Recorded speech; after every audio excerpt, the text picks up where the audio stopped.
Hello, I'm an old fart, and I have a guilty pleasure. I like knives.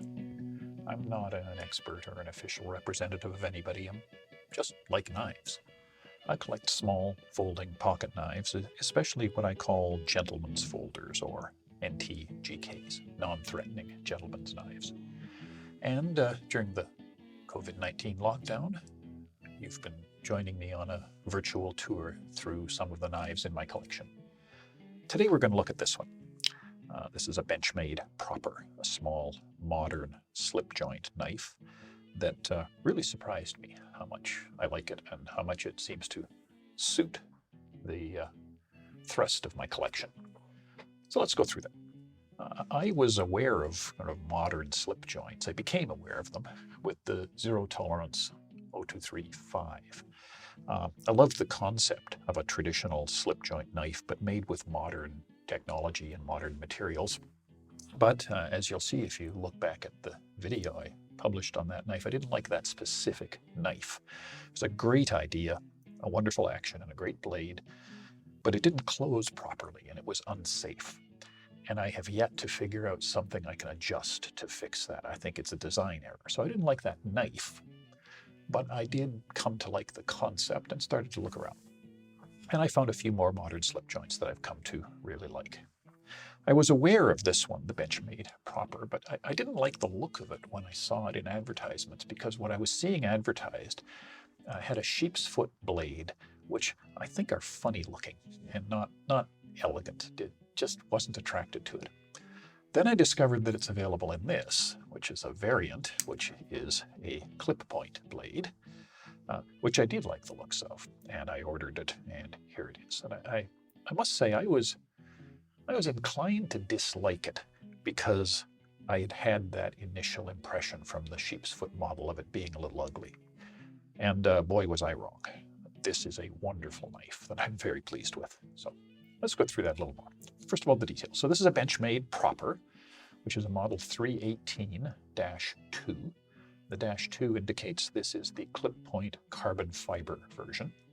There are other options. You can get a sheep's foot blade, which is ugly, and you can get micarta scales. Now, the main thing about this knife is the mechanism. As I said, it is a traditional slip joint. So it is a nail nick opening, two-handed open, no way to do it one-handed, non-locking, so you just push it shut. There is a half stop, so it stops there quite firmly. Open, closing it, stops there quite firmly, so lots of time to get your hand out of the way. Close. Internally, it's running on phosphor bronze washers, and it's very smooth. And back to that problem I had with my first one, the blade does stow safely. It's well out of the way there, so not repeating the zero tolerance problem. They accomplish that two ways, by the way. One is simply the mechanism allows the blade to close far enough, but the other is they've swept up the end of the body here so that there's a little more material here for the tip of the blade to sit inside. The problem with the zero tolerance is that this was pretty much symmetric, and so the tip of the blade was very close to the edge of the opening. And that, plus a minor design problem with the closing mechanism, and it left the tip exposed. So there's no reason zero tolerance couldn't have done these things, and I hope they do in a future model. So anyway, there's the mechanism, slip joint. The size of the knife, this is comfortably in the mid-size range. It's 169 millimeters, which is 0.92 pocket calculators, to use the internationally recognized measuring standard. And if we compare it to a few other mid-size knives, well, Benchmade Mini Griptilian, it is, which is 172 millimeters, so slightly short, 2-3 millimeters shorter than a Mini Griptilian. And if we compare it to, whoops, took the wrong knife off the table. If we compare it to a Benchmade Valet, it is exactly the same size, 169 millimeters. Seems a little smaller, I think, because there's less mechanism. It's lighter, it's a little narrower, but in length, it's exactly the same as the Valet. And if we compare it to another small knife, Chris Reeve Cosi, which is 165 millimeters, so it is slightly larger than the Incosi. So it's comfortably in that range of the mid-size, small-ish knives. Now, I think it probably makes more sense actually to compare it to other slip joints, so because they're sort of their own category of size. So let's do that. The slip joint that everybody has or had at some point is the Swiss Army knife Pioneer. Maybe you've had the Cadet, and you can see it's a few millimeters longer than the Swiss Army knife, but in the same sort of size range. A far better knife, better steel, better material, but around the same size.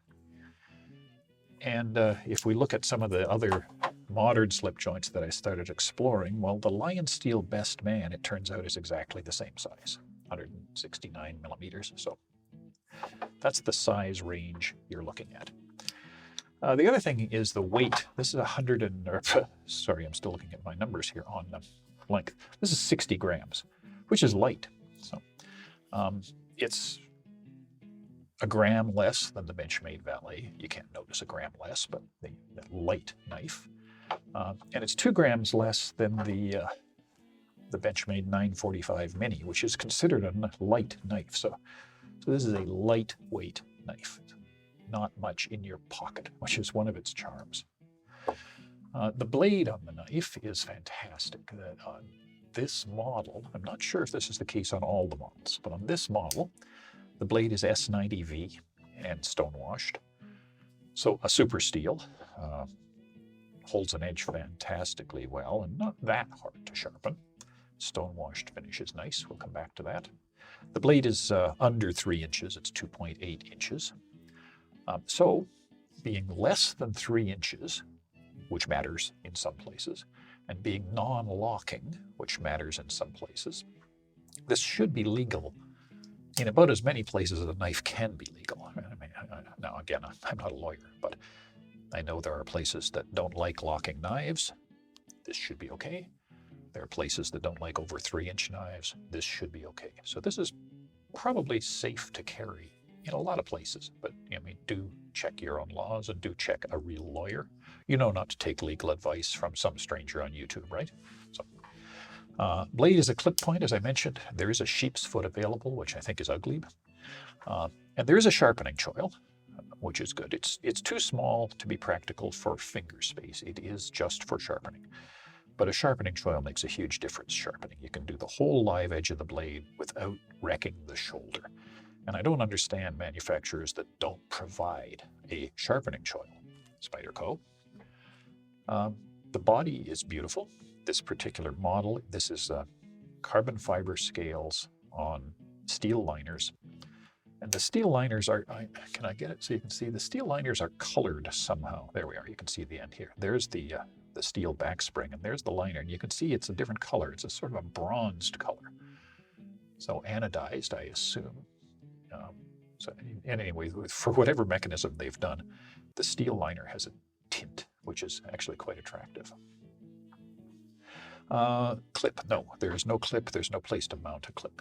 So this is a clipless knife. This is an in-pocket knife, not an on-pocket knife. There is a lanyard hole. I wouldn't put a lanyard on this beautiful little knife. I think it would spoil the lines, but you can if you had a need where that was important, I guess. Finally, is it ambidextrous? So yeah, it is. And I was going to say 99%, but I think I'll actually say 100%. It's identical on the two sides. Well, okay, one side has screw heads and the other side are domed, but it is physically identical. The reason I initially wasn't going to say 100% ambidextrous is the nail nick is only on one side. So, a lefty has no nail nick. But then I discovered you don't even need to use the nail nick. There's plenty of blade there. You can just pinch the blade and open it. So even I, and I am awkward and arthritic, even I can open it with my left hand. I'm just not using the nail nick. So, a left-handed person might be offended that the nail nick wasn't designed for them, but it really isn't necessary. So yes, a fully ambidextrous knife. Made in the US, if you care about that. If I remember rightly, Benchmade started in California and then moved north to Oregon. I think anyway, they're in Oregon now. Excuse me. More important to me, not being in the US, is they have lots of distributors in other countries. So it's possible to buy this knife locally, and I did. no fussing with shipping across borders, and that is important to those of us who live in other countries. So let's go through some likes and try to find a dislike. I like this knife a lot. So first of all, it's light. I mean, just barely there. So it's really inconspicuous and unobtrusive sitting in my pocket. I like the appearance a lot. I mentioned the colored liners before, those anodized bronzed liners. I like that. You end up with like a 4-color effect on the knife. The carbon fiber has 2 colors in it, the dark and the light, or the reflective and the non-reflective, I guess. If you look at the end of the knife here, you get the 2 colors of carbon fiber, then the bronze of the liner, then the steel, stone-washed steel color, the more silvery color. So there's this range of colors that happens in the knife, and they go well together, and I think they're really attractive. And I do like the look of the woven carbon fiber.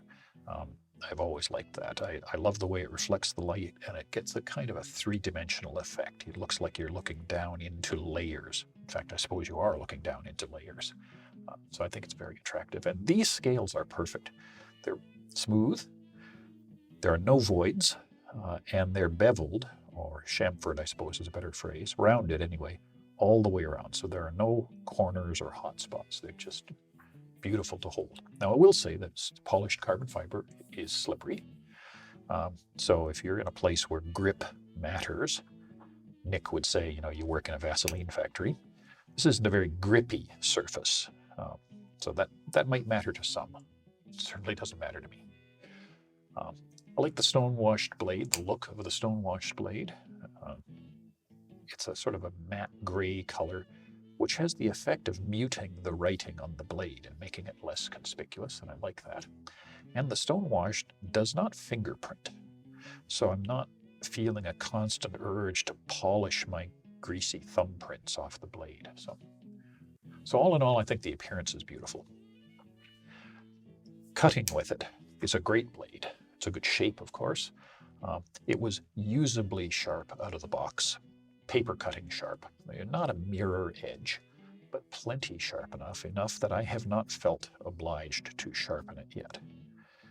As common with sort of high volume production knives, the bevel is not perfectly equal on both sides. So eventually I probably will sharpen it, and I will equalize the bevel, among other things.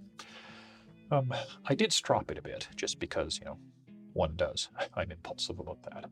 And I'll say it responds very well to stropping. Stropping it with some green honing compound, the edge has picked up the beginning of a mirror, and it is very sharp. So it's a wonderful blade. I like the half stop, so that it's, I'm not afraid that it's going to snap shut on my hand. I like that in slip joint knives. And I will say that it's very comfortable. Open it up all the way. I get 3.8 fingers on it, like not quite all of my 4th finger, but I get a really good grip, jimping for the thumb. And there are literally no hot spots. I mean, how could there be? There's no clip, there's no mechanism. All of the edges are nicely rounded, so there are no hot spots. And it is just beautifully comfortable to hold. I could cut with that for a long time. What I don't like, very short list. There's no clip. Now, I don't think there should be a clip. It's just a beautiful, smooth knife, and I don't miss the clip. But given that there's no clip, that means it's going to be sitting loose in my pocket.